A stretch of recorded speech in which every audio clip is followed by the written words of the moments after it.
Bonjour mes chers amis, chemin de vie 3.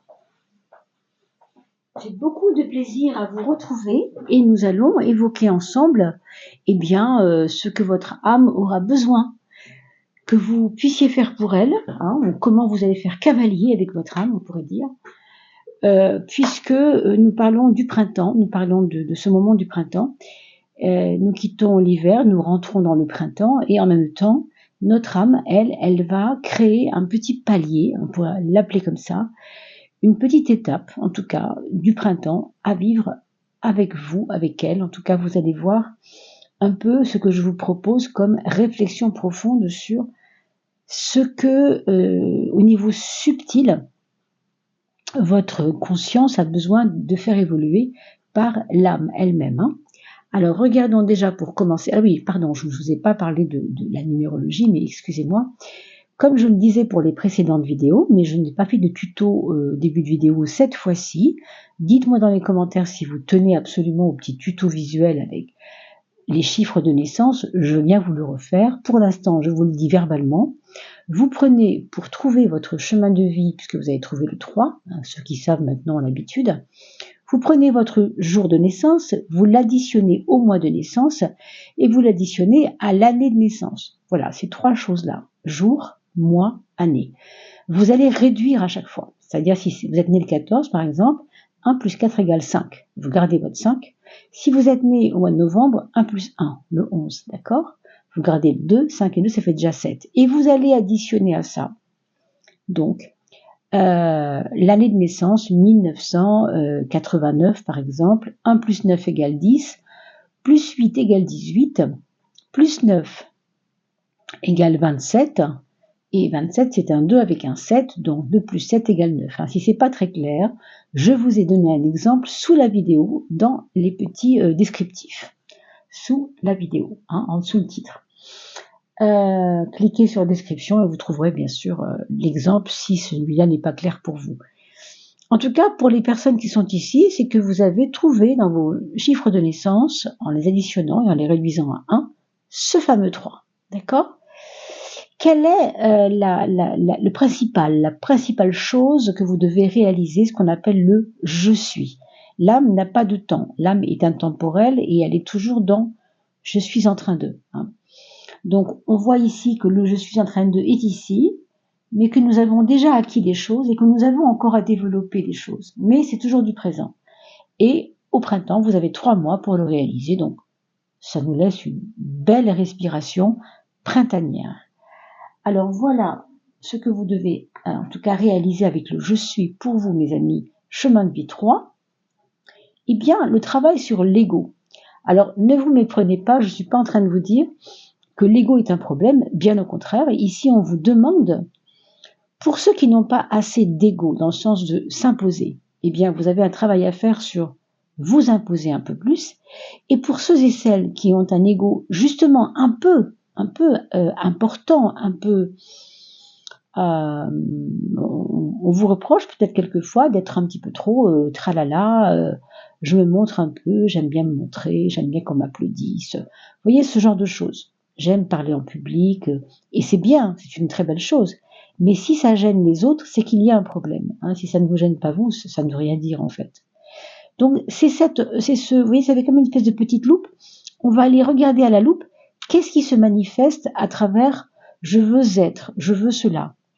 J'ai un petit proverbe personnel que j'emploie souvent pour imager l'ego et la conscience, pour imager la différence entre l'ego et la conscience, et j'aime beaucoup à le dire, et bon, peu importe, je ne sais même plus qui l'a dit, je me demande si c'est pas moi, vous voyez. Mais c'est l'ego ne veut tout, pardon, l'ego veut tout, mais ne peut rien. La conscience, elle peut tout, mais elle ne veut rien. Donc quand on parle d'ego, on parle aussi de volonté farouche de s'imposer, de réussir, d'imposer quelque chose. Donc c'est là-dessus qu'il faudra travailler.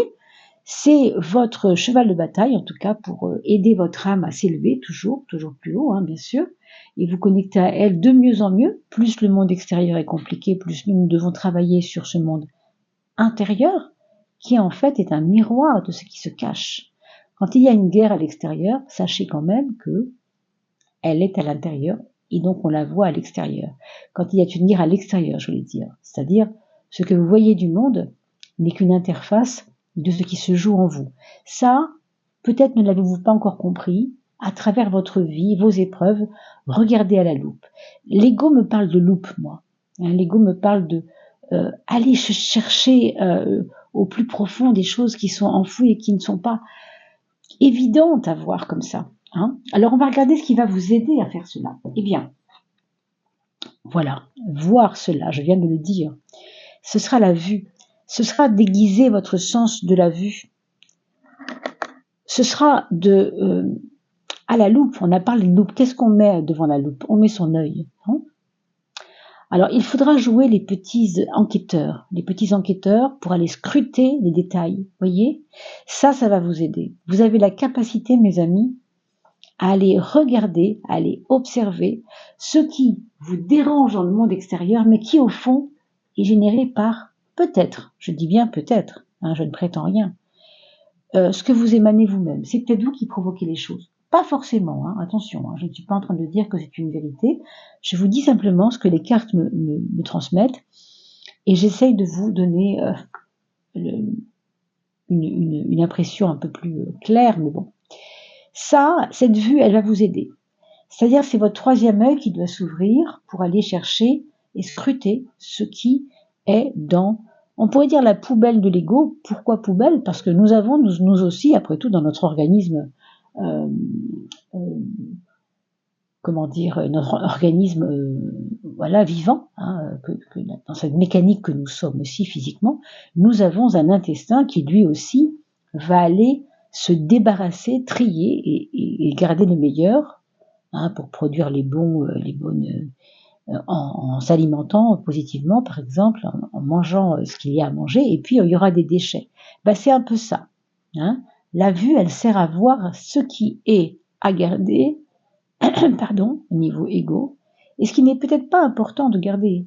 C'est vraiment à vous de le voir, mes amis. Qu'est-ce qui va vous aider plus pratiquement? Et là, c'est intéressant, c'est le 6e sens. Ça va être votre intuition, mes amis. Votre intuition. C'est pas rien. L'intuition, c'est le 6e sens, et j'ai envie de dire, c'est complètement lié au 3e œil. Complètement lié. La différence entre les deux, c'est que vous allez avoir un regard plus aiguisé sur la vie pendant ces 3 mois. Sur la vie, sur les choses, sur ce qui se manifeste devant vous. Et ce 6e sens va vous donner, en fait, les bons endroits où aller. Vous voyez, il va intuitivement vous guider de l'intérieur. C'est intéressant, Vraiment, je trouve ça fort, et puis j'espère que je pourrai lire quelques commentaires, bien sûr, de votre part, parce que ce que vous voyez ici, nous ne sommes qu'au début du printemps, peut-être qu'au mois de mai et juin, comme vous aurez dépassé 1 mois, 2 mois, 3 mois, 90 jours, c'est quand même assez long, vous allez pouvoir me donner votre commentaire, votre témoignage de ce que je vous explique là, comment ça se vit dans votre vie. Qu'est-ce que vous avez déjà dépassé, donc d'ici et maintenant, mais novembre, décembre dernier, peut-être novembre, octobre, peut-être janvier, février, peut-être ce qui a déjà été dépassé et que vous n'avez plus besoin de travailler, on va dire, c'est sur votre concentration. On voit que déjà, vous avez fait un travail sur être un peu plus centré, un peu moins vous perdre en fait dans vos analyses, dans votre façon de faire, dans votre vie quotidienne. Peut-être que vous êtes un peu moins dispersé. Voilà, c'est ce que je veux dire. Mais ça, encore une fois, c'est déjà dépassé. Pourquoi est-ce que c'est vrai? Pourquoi ça? Parce que vous l'avez choisi. Vous êtes déterminé à arrêter de vous perdre. Vous êtes déterminé à vous concentrer. Et vous l'avez déjà acquis. Encore une fois, c'est un domaine déjà dépassé. D'accord? Donc, bravo à vous si vous avez réussi à le faire. Vous allez peut-être sentir que c'est déjà fait. Encore une fois, il n'y a pas de passé, de présent et de futur. C'est ce qui est déjà fait, ce qui reste à faire. C'est plutôt dans ces termes-là qu'il faut le voir. Et puis l'axe du présent, bien sûr, dans le « je suis ». Qu'est-ce que vous avez déjà réglé une bonne fois pour toutes? La convoitise, ce serait comme, on va dire, jalouser un peu secrètement ce que les autres ont et que vous n'avez pas. Alors, par exemple, vous êtes entouré de 2 voisins, un à gauche, un à droite, je donne un exemple bateau, bien sûr. L'un a réussi en amour et ça vous fait vraiment, ça vous faisait plaisir au début. Et puis l'autre a réussi en affaires. Donc il y en a un qui a plein d'amour, mais plein d'argent. Et vous, vous restez au milieu en vous disant, mince, et moi, ça vient quand, hein? Mais il y a un moment pour tout, mes amis. Mais ça, je pense pas que ce soit d'actualité, puisque je vous le dis, ça semble avoir déjà été réglé. Cette convoitise qui a nourri l'ego, qui a nourri les caprices de l'ego et peut-être aussi ce que vous avez ressenti comme des frustrations. Je pense que ça a dû être vrai en décembre, ça a dû être vrai en novembre, peut-être en janvier, peut-être toute l'année 24, hein, c'est possible. Hein. Mais là, vous voyez, vous vous libérez de cette convoitise, vous vous libérez de l'envie d'avoir ce que les autres ont, même si ça vous a posé un problème peut-être d'injustice. Pourquoi ça a été déjà réglé? Parce que vous avez su, vous tempérer. On nous parle de sexualité, alors vous allez me dire, mais quel rapport y a-t-il entre la convoitise et la sexualité? Eh bien, je vais vous expliquer comme je peux, bien sûr, avec mes faibles moyens, mais je vais tout de même tenter quelque chose. Vous avez ici le coccyx, qui est représenté par la dernière vertèbre, on pourrait dire, du corps humain, et vous avez ici le cervelet, le cerveau, et l'énergie sexuelle part du coccyx, donc l'endroit où il y a les gonades chez les messieurs, et les ovaires chez les femmes, et où l'énergie sexuelle va aller alimenter, si vous voulez, la moelle épinière, la santé physique, physiologique, etc., etc. Ça, c'est apparemment quelque chose qui vous a peut-être fait défaut l'année dernière, mais qui semble maintenant être un peu plus équilibré. C'est pour cela que vous ne convoitez plus, parce que vous ne manquez plus. En fait, vous êtes suffisamment rempli ici. Peut-être que vous avez trouvé l'amour physique, et c'est tellement beau et intéressant ce que vous vivez, justement, que du coup, la convoitise de ce que les autres ont vous intéresse moins. Vous voyez, ça peut être ça. Ça peut être ça, ça peut être 10 000 choses, bien sûr. Là, je vous donne des exemples parce que, évidemment, chaque cas est intéressant à voir. Mais s'il vous plaît, mettez-moi des commentaires parce que ça peut quand même vous parler et ça peut intéresser d'autres personnes qui pourraient se retrouver dans ce que vous exprimez. Alors, qu'est-ce que vous avez déjà abandonné? Qu'est-ce que voilà, vous n'avez plus besoin de reprendre ou de retravailler? Eh bien, c'est le dharma. Le dharma, vous savez, je dis souvent, c'est le médicament par rapport à la maladie. C'est-à-dire, c'est comment je rectifie quelque chose qui ne m'allait pas. Hein, le dharma, ça va être l'enseignement, c'est ce qu'on appelle l'enseignement chez les Tibétains. Le dharma, c'est vraiment ça, l'enseignement, c'est-à-dire on me donne cette médecine, ou on me donne cette approche, ou on me donne cet aliment, ou on me donne cet enseignement, etc. Donc ça, apparemment, vous avez déjà abandonné cela, vous n'avez plus besoin en fait de trouver des choses pour vous guérir. Grosso modo, c'est ce qu'on vous dit. Pourquoi? Eh bien parce qu'il y a parmi vous pas mal de personnes qui ont pu avoir accès à la clé du bien-être, la clé de la félicité intérieure, je pourrais dire, qui s'appelle tout simplement la méditation. Encore une fois, ne vous méprenez pas. Pour ceux et celles qui entendent que méditation, c'est s'asseoir sur un coussin orange avec des petits clous dorés et une bougie et un parfum et un encens, non, méditer, ce n'est pas forcément tout ça. Méditer, c'est le matin en vous étirant, en bâillant tout ce que vous voulez, regardez par la fenêtre, respirez 3 grandes fois, en montant les bras sur l'inspire, en soufflant sur l'expire, et après ça, on fait le calme pendant à peu près 20 secondes, 30 secondes, 1 minute. Si on tient 3 minutes, c'est merveilleux, et si c'est 5 minutes, alors là, hein, on touche le ciel, comme on dit.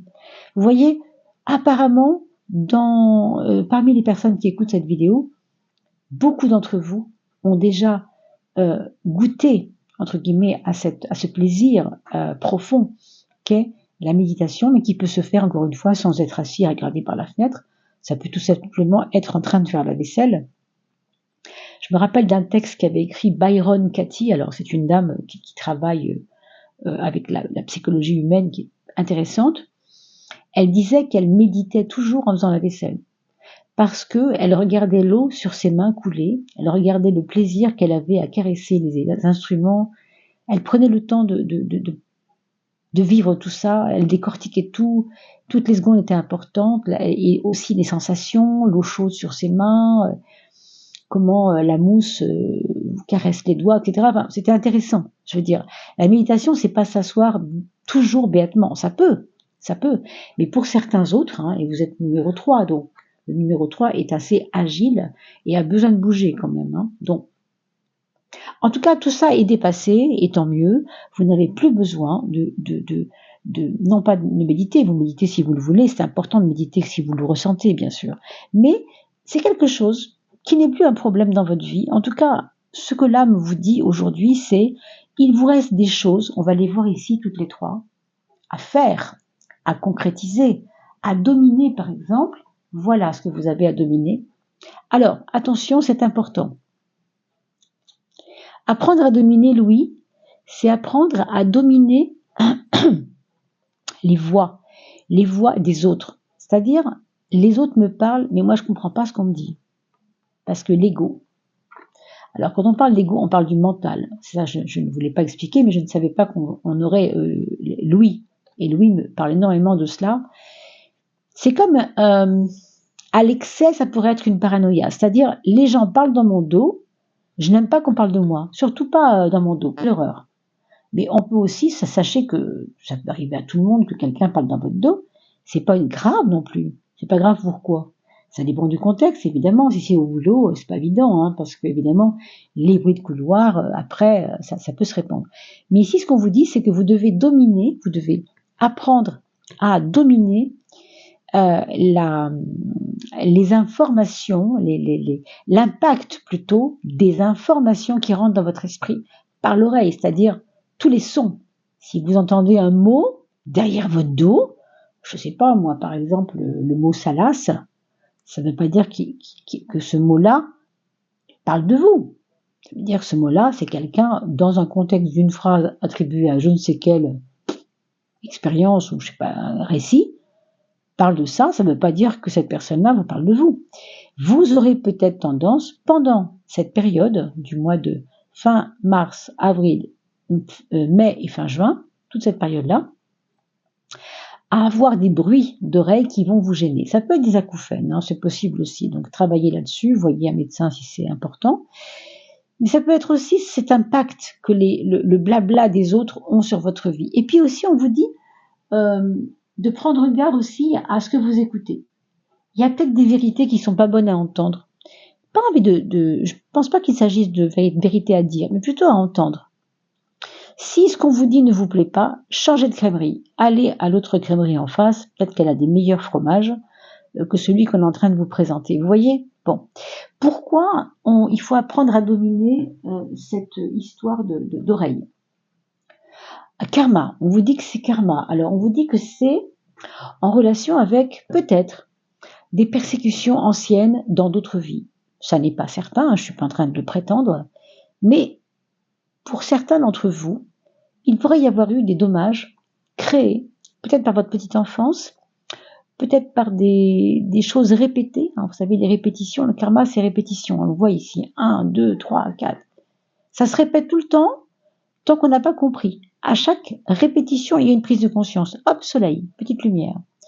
Une seconde répétition, hop, une petite lumière qui s'allume. Une troisième répétition. Et un jour, on se débarrasse du karma parce que ça y est, on a compris. Vous voyez donc, peut-être qu'il y a des choses qui vous ont suffisamment choqué, suffisamment ennuyé, embêté, qui vous ont quelquefois posé problème et qui aujourd'hui vous font croire des choses qu'on pense de vous parce que vous entendez des choses qui sont dites et vous pensez que c'est pour vous. Donc méfiance, en tout cas, c'est ce que vous avez à travailler. Hein. Là, c'est de l'acquis, encore une fois. Là, c'est pas encore acquis, on est en train de le faire. D'accord? Vers quoi devez-vous vous élever? Eh bien, on va le dire plus clairement, parce que c'est le mot illusion, on ne va pas s'élever vers l'illusion, évidemment. Vous comprenez bien que ça veut dire qu'on doit sortir des illusions. On doit s'élever pour sortir des illusions. Vous voyez, l'illusion, c'est un pâle reflet d'une réalité. La réalité, elle est claire, elle est nette, elle a pas de contours. Et là, l'illusion va donner des contours, des recoins, des trucs un peu glauques. Ça va assez bien avec ce qu'on vous dit sur le fait d'entendre des choses qui sont pas réelles. C'est-à-dire votre tête, vous croyez que votre voisin pense cela ou que votre belle-sœur pense cela de vous. Non, c'est pas forcément vrai. Ce n'est pas forcément vrai. Bon, vous élever vers la fin de l'illusion, c'est vous élever vers vous débarrasser de l'illusion. Hein, c'est-à-dire être un peu plus dans une claire audience et non pas une audience étrange. Hein, voyez. La claire audience, c'est quand vous percevez des signes à travers des chants d'oiseaux, à travers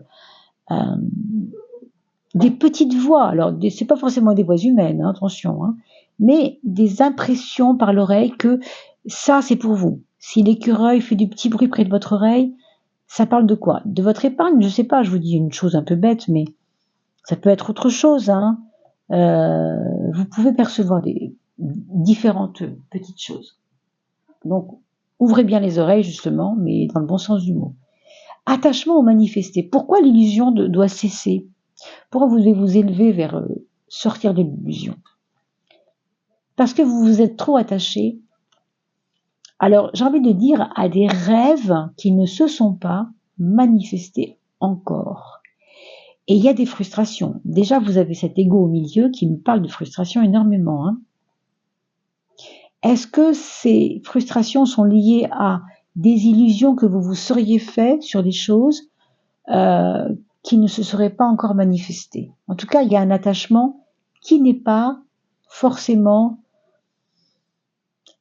important de garder, que vous vouliez, que vous désiriez sortir de l'illusion, ça c'est bien. Mais que vous vouliez vous enfermer vers l'attachement manifesté, ça c'est plus embêtant.